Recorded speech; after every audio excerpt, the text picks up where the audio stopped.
Manajemen Kepemimpinan Organisasi. Di sini kami akan menjelaskan sedikit tentang aliran manajemen klasik berserta dengan para tokohnya.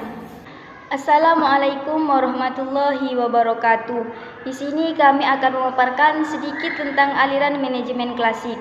Nah, dalam perkembangan pemikiran manajemen sebagai disiplin ilmu, aliran manajemen klasik merupakan awal dari pembentukan teori manajemen modern. Nah, di mana secara pengelompokan teori yang dihasilkan oleh para ahli manajemen klasik itu disebut teori manajemen klasik. Aliran manajemen klasik itu mempunyai dua cabang, yaitu yang pertama teori manajemen ilmiah dan juga teori organisasi klasik. Ada beberapa ciri-ciri dari aliran manajemen klasik, diantaranya yaitu memberi perhatian khusus pada efisiensi organisasi. Untuk yang kedua, yaitu mengutamakan deskripsi tugas dalam organisasi. Yang ketiga, mengandalkan sistem terkendali dalam hierarki organisasi. Yang keempat, menganggap manusia sebagai unsur yang penting dalam organisasi. Dan untuk yang terakhir, yaitu menganggap keahlian manusia sebagai faktor penting bagi deskripsi tugas.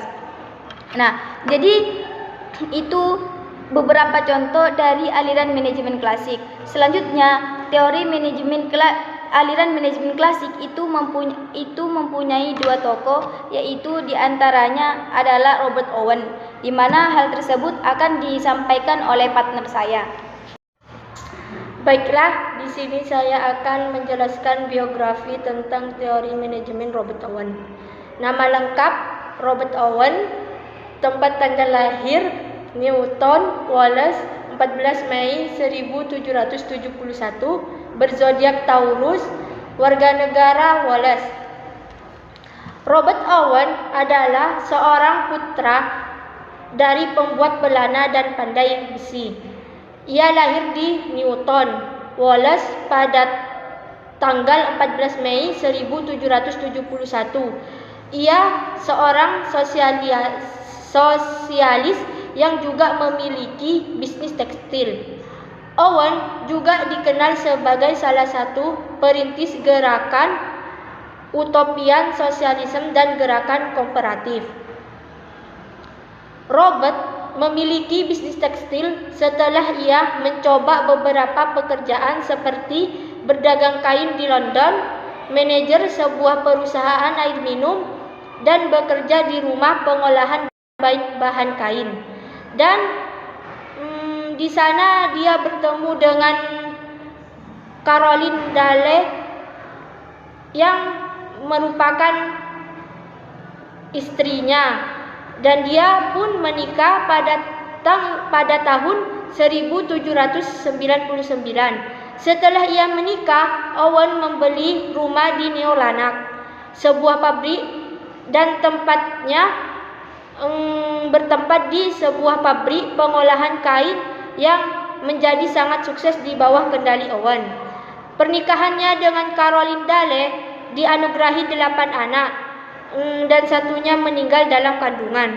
Sebagai sosialis, Owen mengatakan dalam salah satu penyebab kemiskinan akibat maraknya penggunaan mesin sebagai pengganti tenaga manusia. Owen memiliki anak yang cerdas dan sukses dalam pendidikannya. Salah satunya adalah anak ketiganya Owen yang bernama Richard Dale Owen, yang menyandang gelar Profesor di Nashville University. Owen pun meninggal pada tanggal 17 November 1858. Biografi tokoh dari manajemen klasik yang kedua yakni Charles Babbage. Charles Babbage adalah seorang matematikawan dari Inggris yang pertama kali mengemukakan gagasan tentang komputer yang dapat diprogram. Sebagian dari mesin yang dikembangkannya namun tidak selesai sekarang dapat dilihat di Museum Sains London. Pada tahun 1991, dengan menggunakan rencana asli dari Babbage, sebuah mesin diferensial dikembangkan dan mesin ini dapat berfungsi secara sempurna, yang membuktikan bahwa gagasan Babbage tentang mesin ini memang dapat diimplementasikan. Babbage lahir di Inggris, di Jalan Crosby Road, nomor 44, Walworth Road, London. Ada beberapa pendapat tentang tanggal kelahiran Babbage. Obituari yang dimuat dalam harian The Times menyebutkan kelahirannya pada tanggal 26 Desember 1792. Namun beberapa hari kemudian, seorang keponakan Babbage menulis bahwa Babbage sebenarnya dilahirkan setahun sebelumnya, pada tahun 1791. Pada masa itu, perhitungan dengan menggunakan tabel matematika sering mengalami kesalahan. Babbage ingin mengembangkan cara melakukan perhitungan secara mekanik, sehingga dapat mengurangi kesalahan perhitungan yang sering dilakukan oleh manusia saat itu. Selanjutnya ada teori dari manajemen ilmiah, yaitu dari tokoh Frederick Winslow Taylor.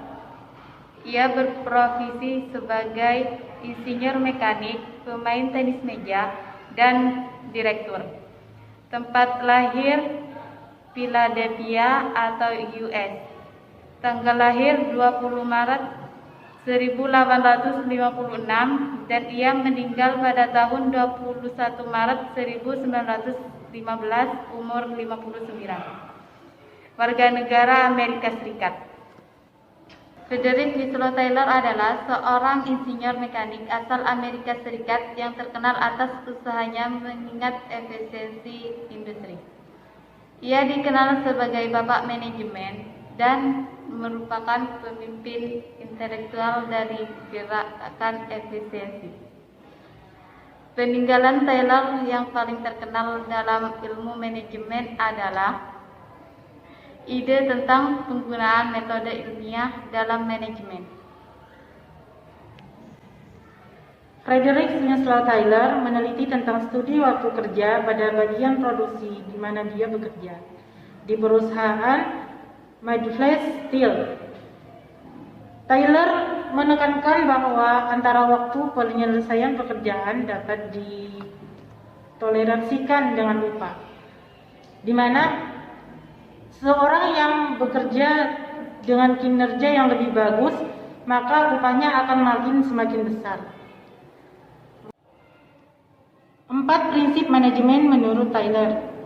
Yang pertama, kembangkanlah sebuah ilmu bagi setiap unsur pekerjaan seseorang yang akan menggantikan metode kaidah ibu jari sebelumnya.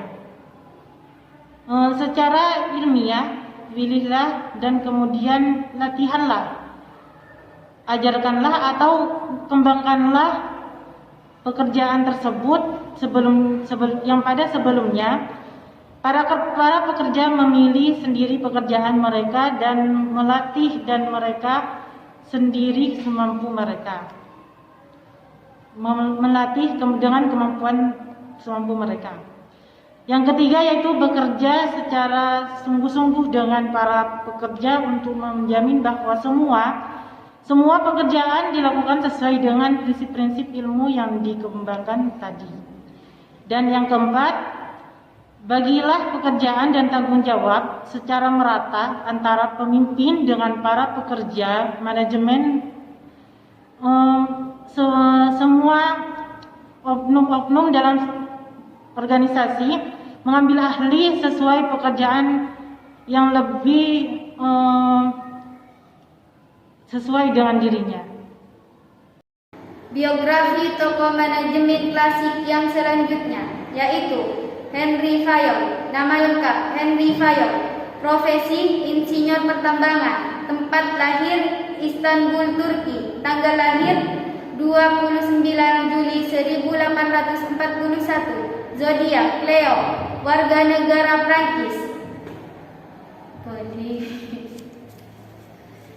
Henry Fayol adalah seorang insinyur pertambangan. Henry Fayol bekerja di perusahaan Prancis Community for Combat Company. Pada tahun 1888, Henry Fayol menjabat sebagai direktur di perusahaan tersebut. Perusahaan itu hampir saja gulung tikar, akan tetapi lantas beliau bekerja keras sehingga luar biasa, berkembang menjadi suatu gabungan perusahaan batubara dan baja dengan kondisi finansial yang menggiurkan. Dalam aktivitas perusahaan, beliau membagi-bagi perusahaan ke dalam 6 bagian. Bagian-bagian yang dimaksudkan yaitu bagian teknisi yang berfungsi membuat produk, bagian keuangan yang berfungsi mencari dan menggunakan modal, bagian keamanan yang berfungsi menjaga kekayaan dan personalia, bagian akuntansi yang berfungsi mencatat memeriksa biaya, keuntungan dan neraca. Teori organisasi klasik. Teori organisasi klasik modernisasi administrasi di awal tahun 1900 hingga tahun 1930-an dan masih relevan hingga sekarang dalam banyak teori organisasi kontemporer. Teori organisasi klasik adalah teori pertama yang berfungsi sebagai landasan teori organisasi lain setelahnya. Teori organisasi klasik meliputi pendekatan manajemen ilmiah, pendekatan birokrasi, dan pendekatan manajemen administrasi. Jadi beberapa ahli teori organisasi klasik yang banyak memberikan kontribusi antara lain adalah Adam Smith, Frederick Taylor, Max Weber, Henry Fayol, dan Luther Gulick. Sekian, terima kasih. Sekian dari kami, kurang lebihnya kami mohon maaf.